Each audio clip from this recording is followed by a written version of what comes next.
শীত মানেই পিঠাপুলির উৎসব। শীতের এই সিজনে ভাপা পিঠা না খেলেই নয়। তাই আমি আজ এই ভাপা পিঠা যেভাবে বানিয়েছি সেই রেসিপিটি আজ আপনাদেরকে দেখাবো। সেজন্যই প্রথমে একটি বোল নিয়ে নিব। নিয়ে সেখানে আমি পরিমাণ মতো চালের গুঁড়া দিয়ে তাতে পরিমাণ মতো লবণ এবং অল্প অল্প করে পানি মিশিয়ে ভাপা পিঠার ময়ান তৈরি করে নিব।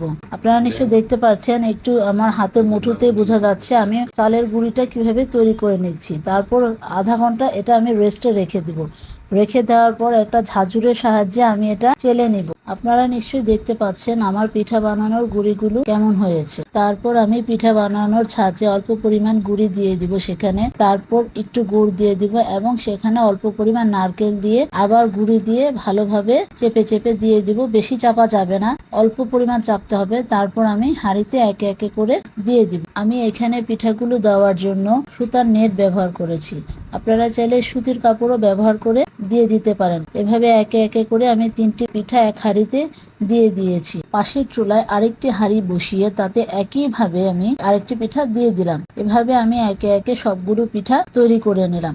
আপনাদের কাছে যদি আমার এই পিঠার রেসিপিটি ভালো লেগে থাকে তাহলে লাইক, কমেন্ট ও ফলো দিয়ে রাখবেন। ধন্যবাদ।